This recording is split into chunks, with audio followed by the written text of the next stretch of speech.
A very warm welcome to all of you to the Finland India Network of Researchers and Academics FINERAC Day 2022 event organized by the Embassy of India to Finland.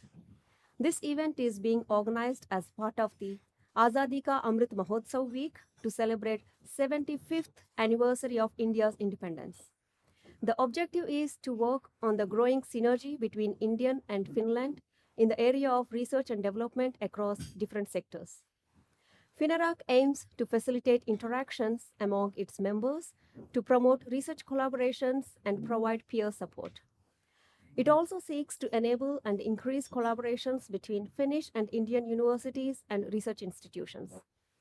Objectives of FINERAC are to provide a common platform to academics, researchers, and industry who has an interest in building linkages with Finland-India research collaboration, to provide peer support to facilitate interactions among the FINERAC members through seminars and meetings, and to create an environment for multidisciplinary research and facilitate cooperation among researchers through building linkages between Finland and India.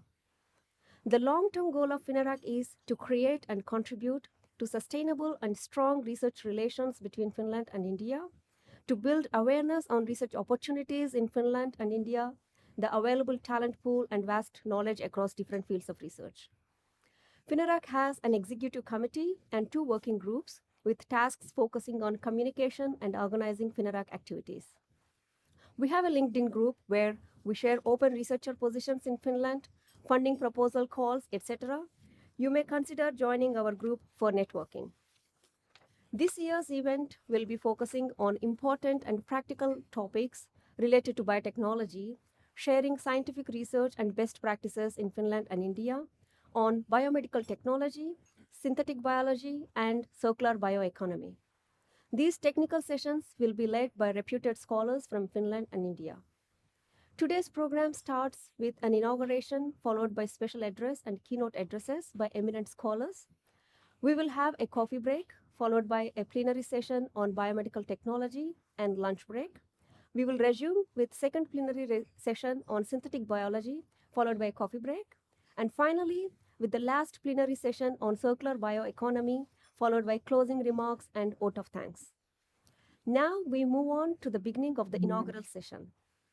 May I now invite His Excellency, Ambassador of India to Finland, Mr. Ravish Kumar.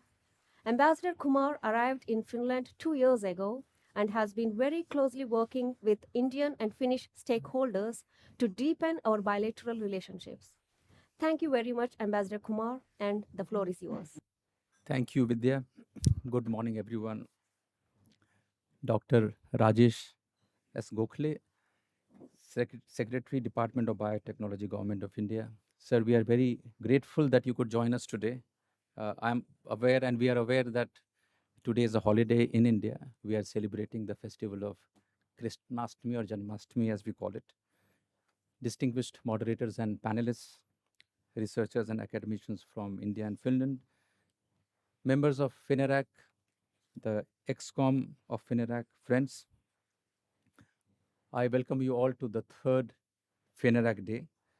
As Vidya mentioned, we are celebrating this, organizing this as part of Azadi Ka Amrit Mahotsav week. This we kicked off with the flag hoisting ceremony on the 15th of August, which is our Independence Day. And since then, we have been doing different things. We did a cycling, rallies, Amrit cycle rally. We planted trees in Vanta. Today we have this business event. Day after tomorrow, we have the biggest celebration of Indian culture in Finland, which is India Day. And I think those of you who are not familiar, I request you all to join on Sunday at Kaisaniemi Park in Helsinki. I think you have Indian food, yoga, everything is there. And then we, of course, conclude with a gala reception on the 24th, where the Foreign Minister of Finland, Mr. Haavisto, is the chief guest. When we were discussing about the topic and why this should come under ACAM week, I think the reasons are obvious. We were trying to find synergies of cooperation in the areas of research and development between India and Finland, and also to explore how this fits in within the overall growth story of the relationship. And when we look at the growth story, I think it is quite impressive between the two countries. Uh, Very strong, very warm, friendly relations. The political relationship is very close. Our prime ministers, Prime Minister Modi and Prime Minister Sana Marin, they met in May in Copenhagen and agreed to a lot of things. Minister Mika Lintila, Minister of Economy, he was in India in April, and we discussed, and not only discussed, actually agreed to cooperation in across several areas. Emerging technology, for example, we agreed to set up a center of excellence in quantum. There was an MOU signed in renewable energy, including hydrogen, how to cooperate in that startup. So things are happening a lot between both countries. The trajectory is certainly in the right direction, and I think both sides are quite ambitious uh, about the direction which this relationship is going to take. Last April, we had the second event of the network, and I think Vidya did touch upon the objectives, but there have been quite a few changes since this body was established in 2019. First, the name itself got changed. It was IARFE, and it was very difficult to remember, forget about pronouncing it, and basically reflecting the changed jurisdiction. Earlier, this embassy also used to look after Estonia. Estonia, now we have a separate ambassador. But I think the real push came from the Secretary, Science and Technology, who was the speaker last year. And he was the guest, the keynote speaker. And he said, "Why do you have this name? It's so difficult to remember and pronounce. Why didn't you have something simple?"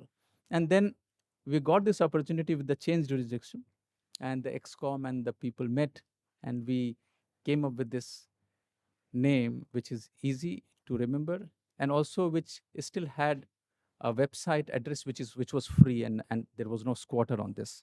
So that is how we have. But more than the name, I think the structure and mandate of this group has also changed. I think it is now more realistic. It conforms to the comfort level of the members who are here, and also avoiding duplication of efforts.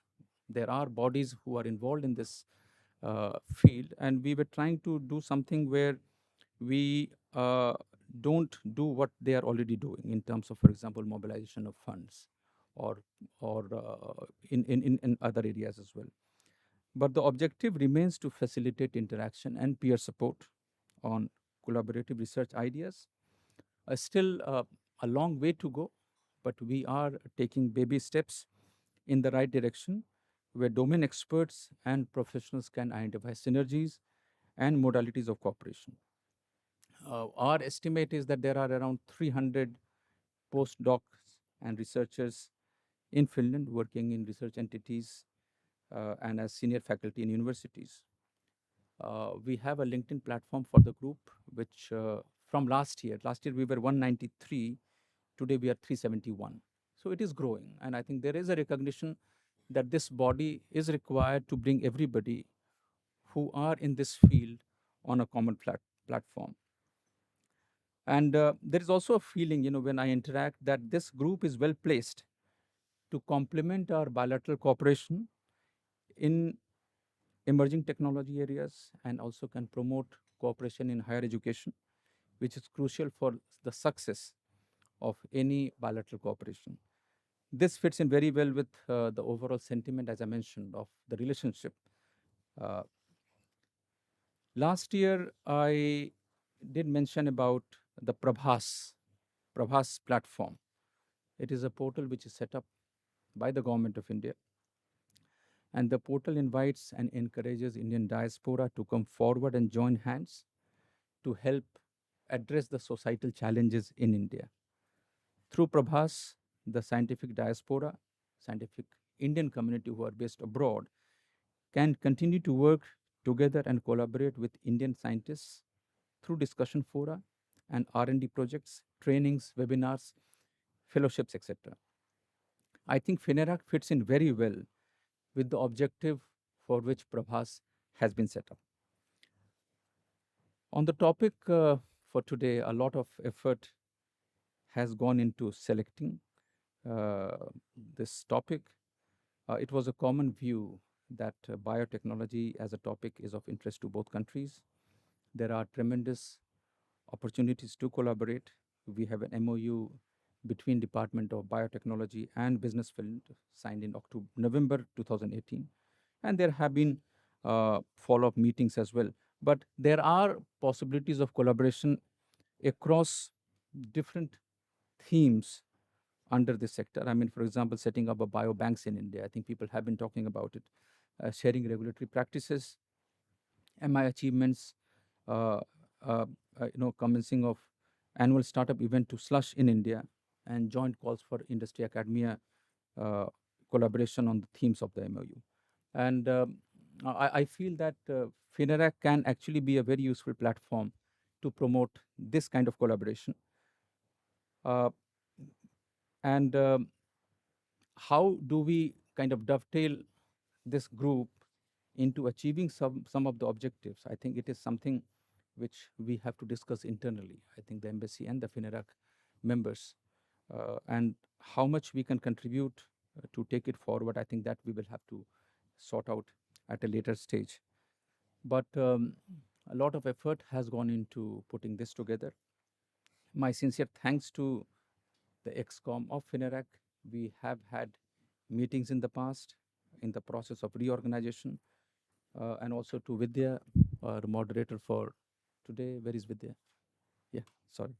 And also the working group in charge of putting events together. Sarang, Vinay, Anuj, for your efforts in organizing this event, contacting speakers. Not easy immediately after a month break in Finland. Most of our emails in the month of July, it went unanswered because most of the people were on holiday. So we started working actually only in the first week of August. And also a special thanks to my colleague Mritul, who has been working on this for the last several weeks, even before the holidays, to coordinate this event. We hope that today's event will open doors for more dialogue and more collaboration in this field. I wish you all a very productive discussion session and networking. Thank you very much. It is my great pleasure to introduce Dr. Johanna Kunkova-Kallio, Director of UPM Biomedicals, Finland, for a special address. She will be sharing the best practices in nanocellulose from academic research to industrial products. Dr. Kunkova-Kallio, the floor is yours. I have been honored with this opportunity to talk to you. As has been already introduced, my idea is to focus on really how I would say a large corporation can benefit from strong collaboration with academia. As previously mentioned, I come from UPM, which is short for United Paper Mills. So a company of more than 100 years. We have something like 17,000 employees in 46 countries, originally in pulp and paper. And obviously, all of you are nowadays reading more and more newspaper online instead of on paper. So this is the communications paper, although it's still the biggest division, is obviously declining. We have specialty papers. We have the stickers, which you will see in a lot of the packages that you are ordering. We have plywood, we have energy, however, we need to look for new areas where this kind of large corporation can find growth, and that's why we are now all within what is called biorefining, where you can find biocomposites. So where we are looking at replacing part of the fossil-based materials with bio-based, so wood-based mostly. Products and then or materials, biochemicals, where we are replacing the liquid chemicals with again nature sourced, and biofuels, which I saw in the program will be also the topic in the afternoon. But my topic is about biomedicals. So an area which UPM has never worked in. I think you could find in hospitals the copy papers, you could find the stickers, but you would not really find products for the patients. And this is the new thing that we have been working on together with the researchers. It was a long journey. We started something like 15 years ago together with VTT, the Research Center of Finland, and Aalto University, amongst others. And at the time, it was about how to make nanocellulose and looking at what could be made with that nanocellulose. And later, it was only focused on this life sciences and medical field. So to kind of describe the route, we start from the tree, in this case, a birch. So I've heard you have been just planting new trees in Finland. I hope that some of them were birches.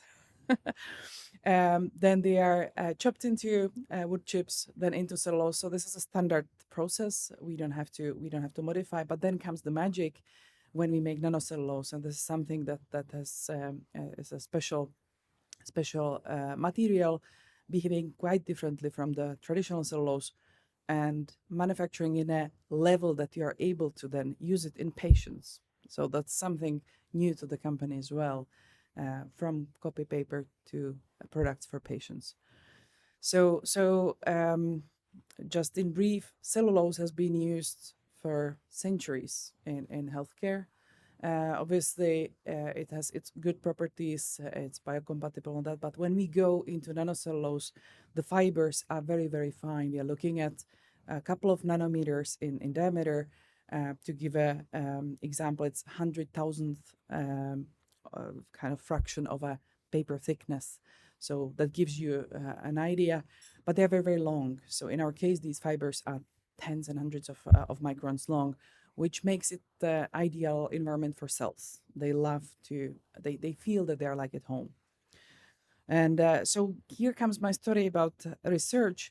In 2014, we started with this work on how this could be used in life sciences, and it took until 2020 to be able to actually use it with patients. So when it was approved, very long journey. I will still have one slide on that. And we don't stop here. In 2024, we would like to have this approved also for use inside humans, so we could be part of implants when you're delivering cells or when you're looking at new therapies, cell or gene therapies. So we would not be able as a company going into totally new field to enter without the help of researchers. Only in the last 3 years, we have more than 60 projects for my team alone. So huge amount of research. Over the years in this nanocellulose field, we have generated more than 400 patents. Many of them are originally inventions that were filed in academia. I would mention, for instance, Helsinki University as our one key collaborator in this field. But as you can see, a lot of the collaborations are, or they are switching from very research oriented to more and more industrial collaborations. Now looking at what we have now is actual products. So the research has generated actual products, not just publications.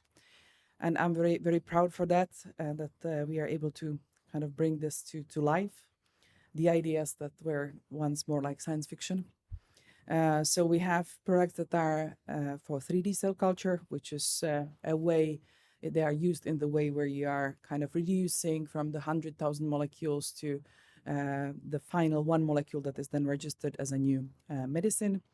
We have inks for bioprinting of new tissues. So then when you will have kind of future spare parts for the patients, you are able to print the cells in this material and then implant them. We have a kind of wound dressing, which is used on top of the wound, and it stays there until it heals by itself. And also we have now collaborating with others to help them develop their own products. But just to once more point out how huge amount of work there is. So these are beautiful microscopic pictures of cells from different research collaborations. So we have their patient breast cancer in the picture number one. We have osteosarcoma in the second picture. We have then renal organoid in the next one, stem cells in the fourth one, We have lungs in number 5, and number 6 is a liver, although it looks like a heart, it's a liver. And what it tells is that this is what the researchers want to see. They want to see the cells, not the material. So what you can't see is our material. That's the black in the background. And once again, it's kind of the home for the cells. And once more, because it is sourced from wood, it's totally animal free, which makes it possible then for real transplantations in future.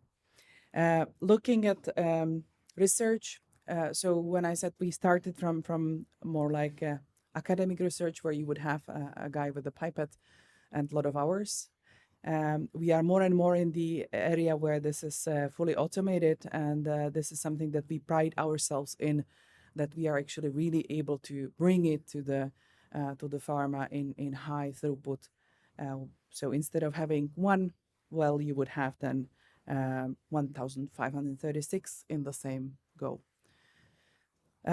So this is just an example of how the research is translated. I want to show also the journey, how long it takes for this kind of regulated product. So in 2009, we started work on how this nanocellulose can be used in wounds. It took us several years to have the preclinical studies, many years clinical studies to action patients in burn center in Helsinki area. And it took a lot of work for us to make the papers ready. So for this kind of simple wound dressing, it takes 1,000 pages. So for this product, where there is kind of no active components, it's not a pacemaker. It's just dressing in nanocellulose. It took us 10 years to be on the market. Now, if you don't want to see a patient, then close your eyes for the next image. I just want to show that this is really in use. This is leg of a patient which has been in part covered with this wood-based dressing, and the other one is a polymer. And after a month since the operation, you can see that there is quite a difference in elasticity of the wound. And once again, you don't have to tear it off, which is very important for the comfort of the patient. And I think at least in Europe, we are seeing less and less staff available for the hospital. So being able to reduce the changes of the dressing is also very important, because we just don't have enough people in the hospitals to take care of us. So to kind of conclude, when it comes to collaboration with academia, it enabled us as a large corporation to enter a totally new field, which we had no previous experience on. We had to learn a lot from smart guys around us, but there's also some learning lessons for the academia. First of all, it is quite different to work in regulated environments. So as long as you are playing with the cells, nice. But when you need to go to a patient, you have to follow certain rules, and that is something that our collaborators also needed to learn. As said, we have more than 400 patents, so it means a lot of intellectual property has been generated during these collaborations, and we would also kind of have been educating each other that it is important to first check that there is something to protect, and only after that publish. And then looking also at the speed and readiness, academia, you have kind of you are there for the long run. You want to see the publications in 10 years, maybe sooner, but let's say that the results, the products can be far away. For us in industry, we would like to have the products tomorrow, right? So there is a kind of fundamental differences in how we see the world, but we are ready to invest also into something far-fetched like this was for us since the beginning. Finally, I would like to introduce or mention also an event which will be actually here in the very same place, which is our conference.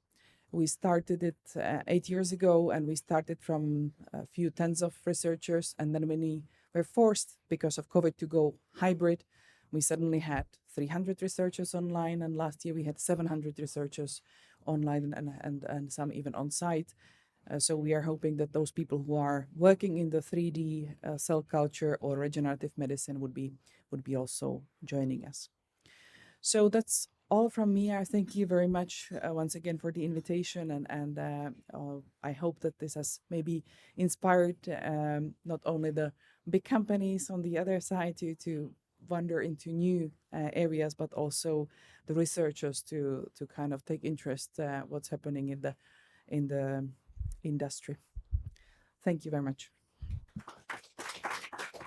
I'm Anna Happonen from Luke. I'm asking, you said that you don't need to take it away from the wound, this wound dressing. So is it dropping out, or is it degraded by itself? I'll come here.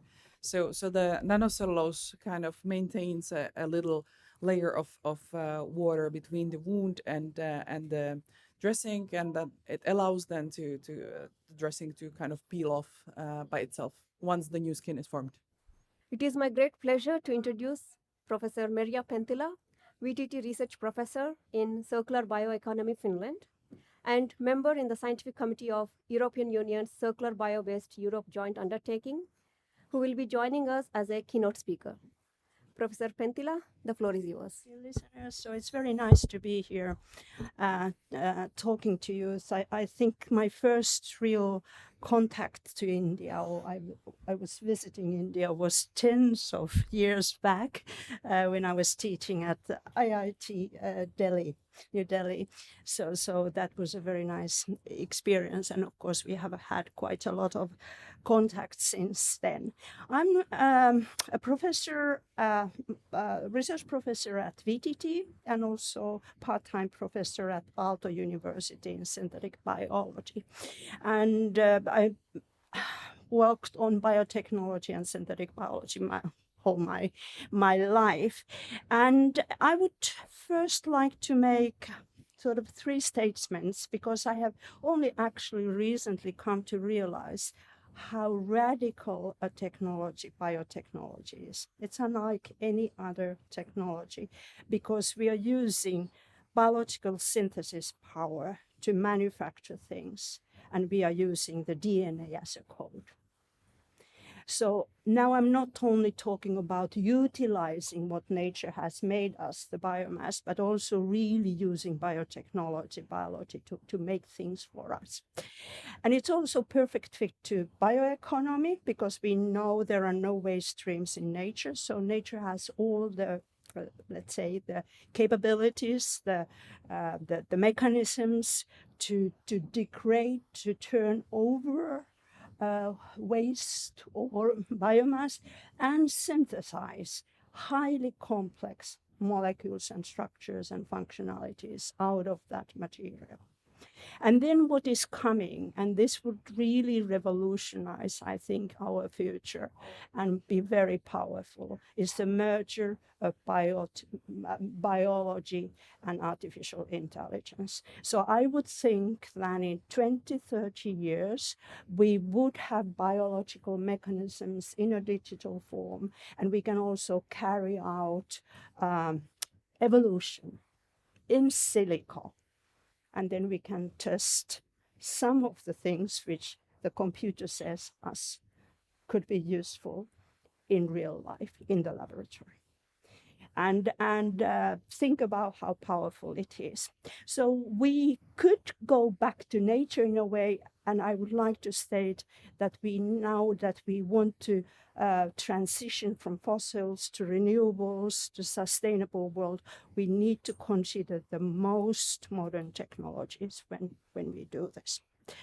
And this is still, oops, here to illustrate it. So on the left here, you see that with biology, with microbes, mainly as production host, we can use various different raw materials, from packaging and textile waste, food industry side streams, lignocellulose, of course, industrial side streams, sugars, like sugars from the nanocellulose process, as raw material, but also then C1 compounds, which ultimately, for instance, atmospheric CO2. by having energy as sunlight or renewable hydrogen. This is all possible. And then with the specificities, what you have in the microbial cells, the enzymes, you can then turn these complex raw materials into specific products.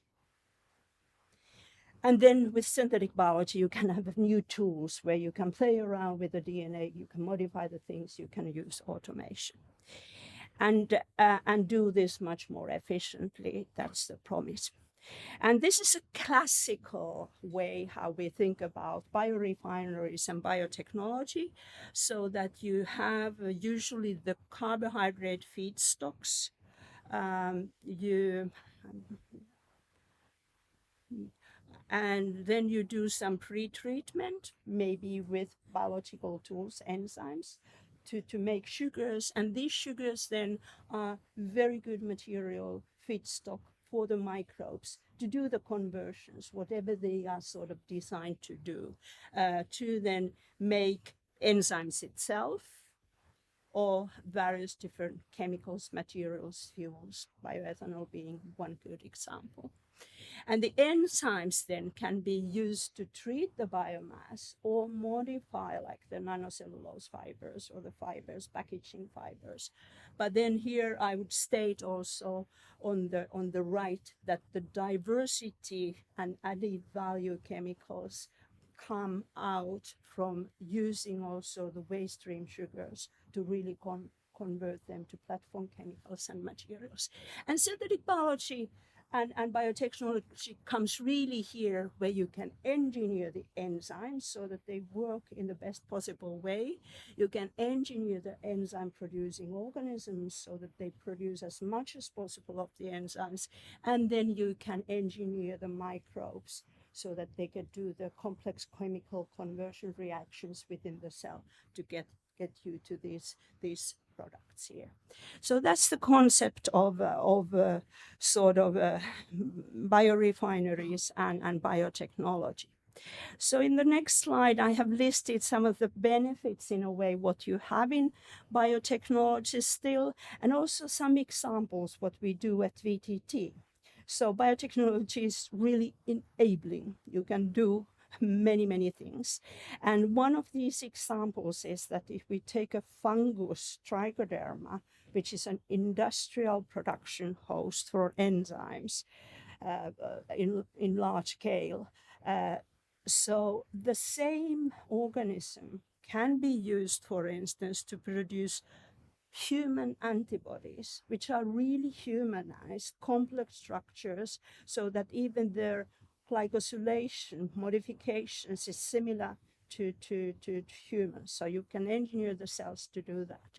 You can also, what is now very popular, start producing food proteins like egg proteins.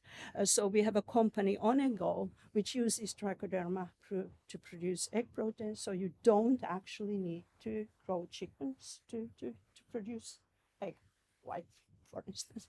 And similarly, Solar Food produces from CO2 and hydrogen food proteins. Examples of biotechnology which are quite sort of radical. And then of course you can start thinking of producing materials like fungal leather. So you can take potato peels, you can grow the fungus on them, and then it produces you the material. And if you can modify the fungus, you can have new properties. And likewise, many things, and you can make copolymers, bioplastics, which you could, for instance, use with packaging to make composite structures. You can produce pigments with fungi. So you do not need to, for instance, grow on the fields plants which produce the pigments. So you can grow them year round in a bioreactor, closed bioreactor, so you can save the land for food purposes. So, this is this shows the possibilities, and it's also suitable for small and local raw materials. We can think about that biotechnology and saving the small strains which can do these things would be highly important also for sufficiently and in the coming years. And here's still one slide to show then the digitalization of biology. So this is the design, build, test, learn cycle of synthetic biology.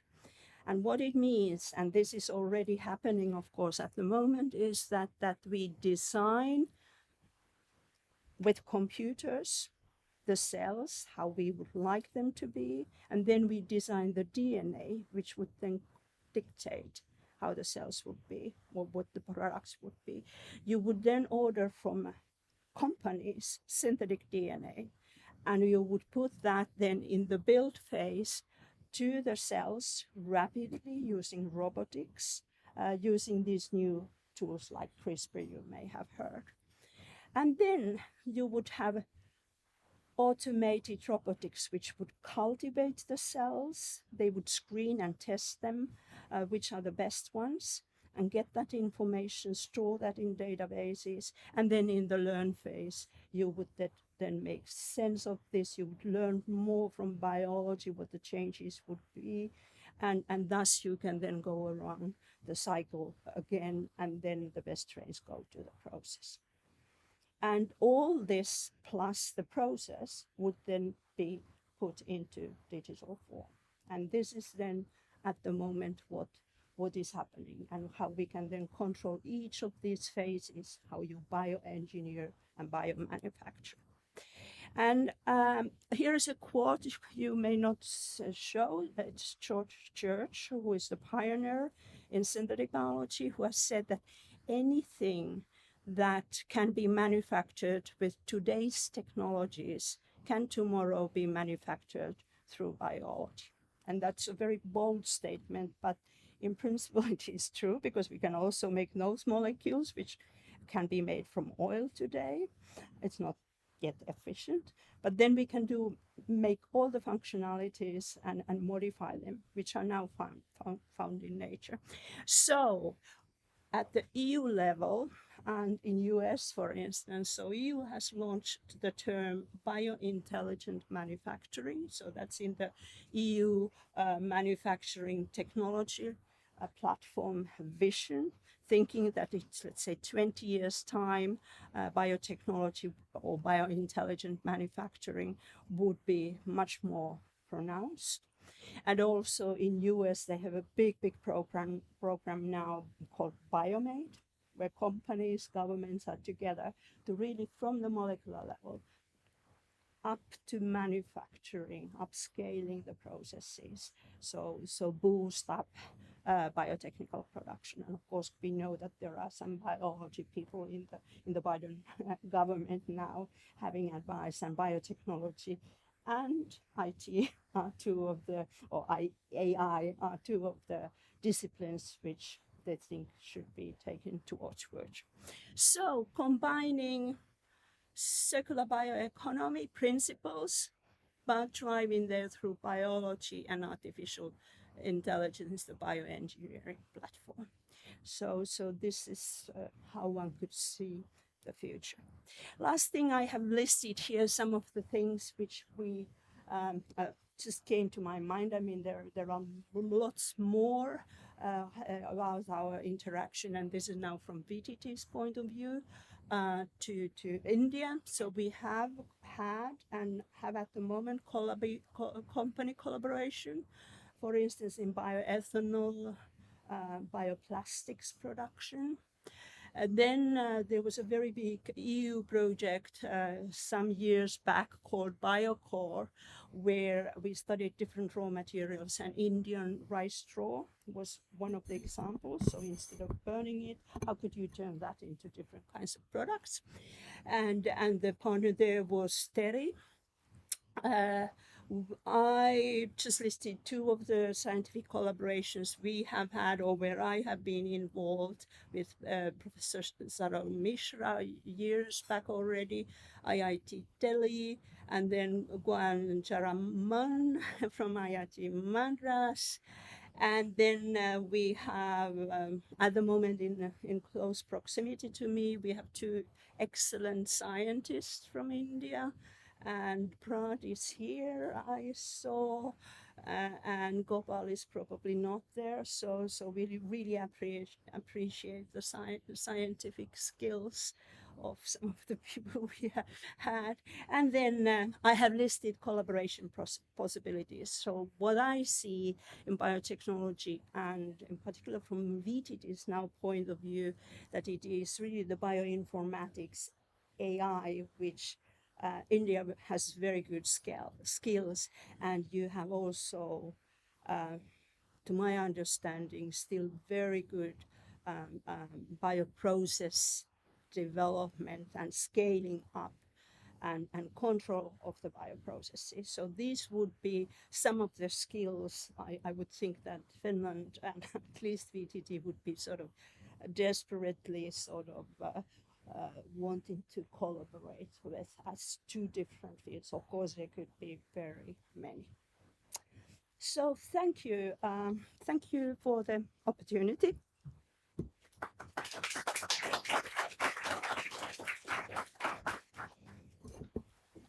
Thank you very much, Professor Pentila.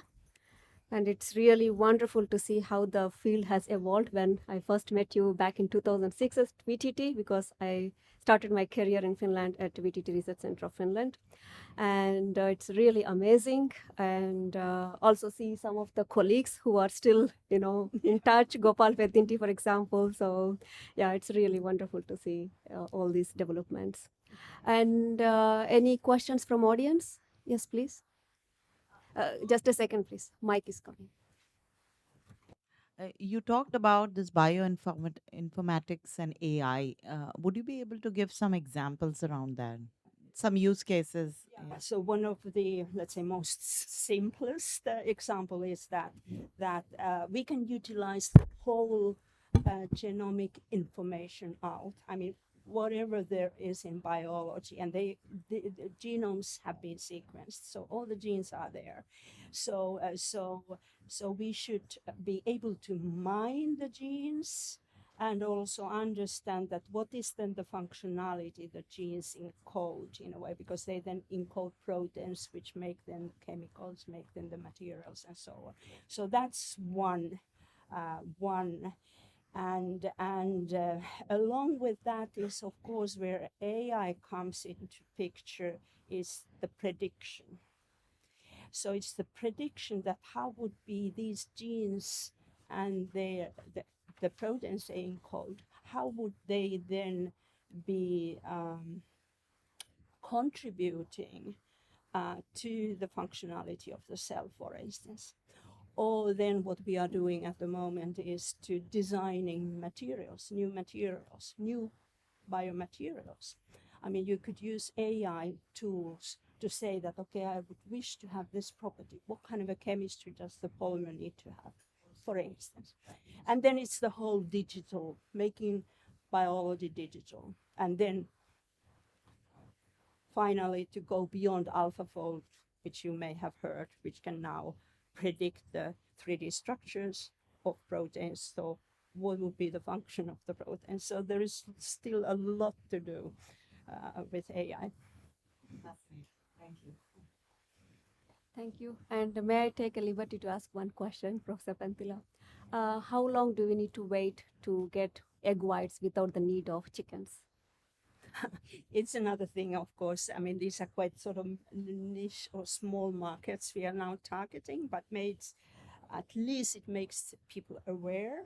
So I would think that, of course, there are already products on the market in a way, the Impossible Burger, for instance. So these kind of things, and the egg white production at an industrial scale, I would think that still needs a few words. But as I said, that if we have a very good microbial production organism in the first place, so then you are, of course, the whole research which has been done, so that will then help a lot to get the industrial production going further. I don't know, would I say that 10% of the global population would be considering these kind of things in 15 years? I don't know. This is just what I sort of That's still a throw large number. out. Still a large number. It will Yeah. make Yeah. an effect. Yeah. But that's wishful, of Yeah. course. Thank you so much. Thank you.